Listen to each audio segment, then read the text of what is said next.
What's good, YouTube? We're reacting to Jay-Z's interview. Yeah, he breaks his silence. He said we played enough defense. 2026 is all about offense. All right, let's go. How would you rate your 2025, like looking back on the last year? It was hard, really hard. I'm glad we got right to that. Like, I was really heartbroken by like everything that occurred. Jay-Z accuser drops lawsuit against him and Sean Combs. The anonymous plaintiff account was attacked as inconsistent after an NBC report I called was the detail. angry. I haven't been that angry in a long time.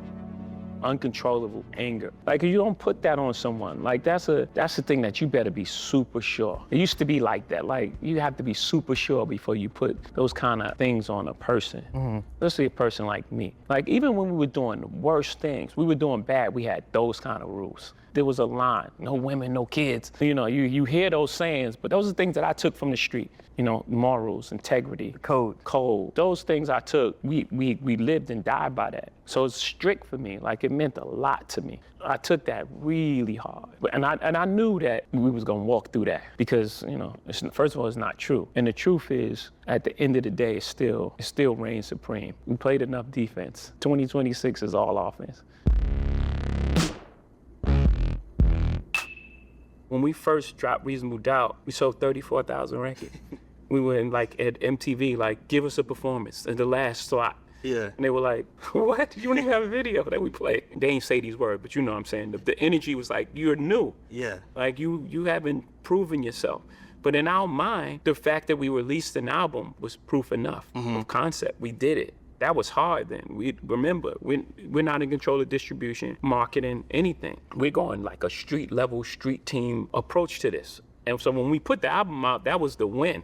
Yeah. And we had some success. And remember, on the streets, we were platinum. Anywhere you was gonna go, you was gonna hear Reasonable Doubt. Did you feel that way at the time though? No, at the time, I wanted a deal. Were you That's why I went to dejected every single almost? label. Huh? Did you feel like dejected or? I was rejected, not dejected. Okay. And you know what I mean? Like, every door was, but I always believed in myself. Yeah. It wasn't a moment that I thought, I'm not good enough for this industry. At every rejection, I thought, why do they have this guy in place?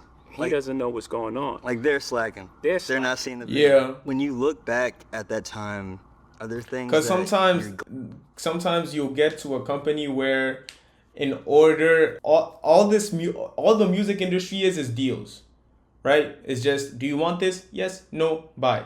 But at some point, there are some deals so sweet you can't refuse. And if a person refuses, you can tell that they don't even know what's going on in the industry as to why something is a good deal. Sometimes people are just straight up idiots, bro.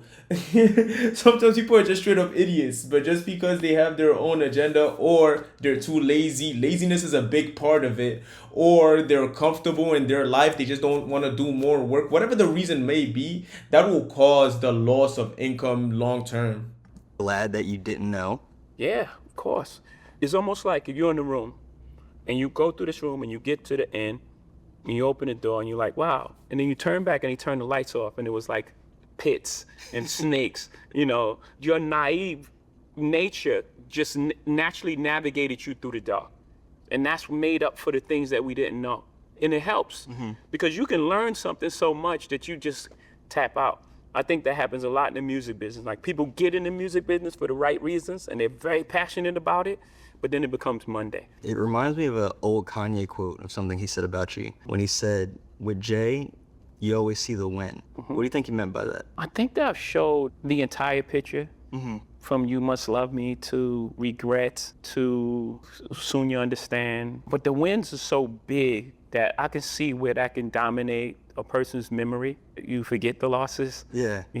Or the perception. Yeah, or that becomes the perception that it's Right. only wins, and then I do say I will not lose. So Well, I I was could gonna add to the perception as well. I was gonna say you also are really good at kind of like, you have a discipline of almost like shrugging off any kind of perception of a loss. Like, Yeah. what's the next go 0 for 82? I'll look at you like it's gravy, like, you know? Yeah, because it's all wins. If I had 0.1 of the nets, I won. Is that something you continue to apply? Like, Yeah. when, God forbid, something goes wrong, Yeah. don't freak out. We can. It's not even God forbid when something goes wrong. Something goes wrong. Everything in life happens for your greatest good. I had to not get a deal in order to become who I am today. It didn't feel like the greatest blessing of all. It was the greatest blessing that I didn't get a deal. everything in your life. It's not happening to you, it's happening for you. I want to ask you just a little bit about A Written Testimony specifically, just because that was the most recent release. I think it came out like right before the pandemic started, so Yeah, you guys like didn't the talk day. about that much. The day. Yeah. My favorite verse is off that jumbled track. Yo, I love that track. It's so noisy and just so unorthodox. Flux capacitor. Flux capacitor. You know what's funny about that? So I don't know if you remember this. You and I were emailing about that because I wrote about that album. And I said, this verse is crazy even if it's offbeat. Yeah. And you said that being offbeat was the point, champ. And I was like, well, what can I say to that? Yeah. Yeah, sometimes you need to sit in the pocket. 'Cause my pocket is always, it's like with a foot over the thing anyway. It's always hanging to the last moment. And it's like, because sometimes I try to fit a lot of words into like a small space. Then that last word just like get in the door. Sticking with A Written Testimony, you have a couple of verses on it that I really like. Sticking with A Written Testimony. What album is he talking about? I mean, I ain't listened to that much Jay-Z. I'll be honest. The most I listened to was I really only started listening to Jay-Z at 444. So I don't really know shit about Jay-Z, bro. I'll be fucking honest. I don't know shit about Jay-Z. I mean, I really only started listening to like even general like I really got into hip hop around like 2016. But before that, I was listening to more of like our shit. I don't know, bro. Like shit that was already playing outside, like that my friends were playing. But I didn't really start getting into the history of hip hop, like shit from like 2010, 2012, 20. You feel me? Like early 2000s hip hop. I ain't really too versed in it, but yeah. Because they kind of speak to what's going on with you in a broader sense in the culture, like on Universal Soldier, I think it is, when you said that you don't keep the same energy for the DuPonts and the Carnegies. Yeah. So I wanted you to talk a little bit about this idea of like you said earlier, like the things that you do for the culture, the ways that you put on, the ways that you try to protect and move forward, but kind of the pushback that you get sometimes about like people throw capitalists at you in a derogatory sense. Yeah, I think in that verse specifically, the only thing I heard coming up was the American dream until we started being successful. And it was like, wait a minute, you're selling out because you're making money. That was the first thing that was put on musicians. People had this allure for the struggling artist. That's a mind game. What we would call back in the day for tricknology. It was like, no, I'm not going for that. Like, no, I make art first. And then I make sure that I'm compensated for my art. I didn't take advantage. I didn't get here by taking advantage of people. I didn't take no one. That's not my reputation. That's not what I do. I didn't get here by taking advantage of people or taking advantage of, the loopholes in the system or some wrinkle in like a capitalist structure. That structure exists, and I just see the world for what it is, not for what I want it to be. I'm a realist, not an ideal. It's not idealistic. People speak about the world how they want to see it. You're never gonna win like that. You gotta look at it for the way. I mean, yeah, that's kind of. I mean, it sounds obvious though. It sounds obvious. You gotta live life. You gotta see life or talk about life the way it is, not the way you want it to be. I feel like you should do. It's healthy to. I feel like I feel like it's healthier to do like a little bit of everything.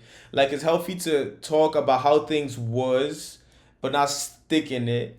How things are and not get too comfortable in it, and how things could be, or how things you want things to be, but not be impatient for it. You understand what I'm saying? If that makes sense.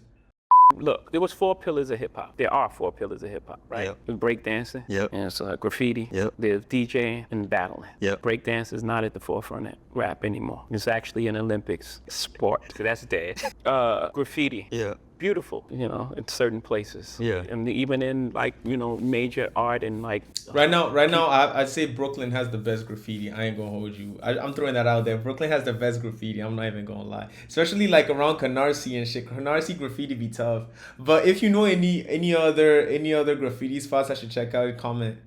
It's so much negative stuff that comes with it. They almost wish it didn't happen because it's almost like it's a final thing. Now people that like Kendrick hate Drake, no matter what he makes, no matter what he says, and it goes far too. It's like attack on his character and his thing and his. Some people do too much, bro. Some people do too much, by the way. Some people do too much. And I know niggas is gonna say shit about the records I got on my wall, bro. I know niggas gonna think that I'm like a Kendrick stan. Although I do and am a fan fan of Kendrick's spirit when it comes to music. I do prefer Drake more. When it comes to music, that's not to say Kendrick's isn't bad either. You understand what I'm saying? I love Kendrick's music. But when it comes to, it depends on the vibe, bro. Niggas be putting their whole life personality through another, like they be living vicariously through their artists. And that needs to like chill, bro. You need to chill when it becomes like I remember the night Kendrick dropped Mr. Morale. I was in a studio and I went to the deli, right? And these two niggas were talking about it. And one nigga was like, yo, Kendrick is gonna win this beef. And then the other nigga was like, nah, bro, Drake is gonna. Mind you, these two niggas who came to the studio at the same time. So these two niggas is arguing. These two niggas is arguing in the deli. And then I see them waiting in the same room to go into the studio. And then they really just like, it was static, bro. And I was like, for real? I was like, nigga, are you dead ass? Y'all really go, like, y'all two niggas is really gonna like be, anyways, that shit showed me that it is a place where you spend time. And when you spend time, you feel real emotions about shit, bro. We're getting to the end of it. If you really want to finish it, you can finish it. But that's it. This is the end of this reaction stream. I'm a beat one.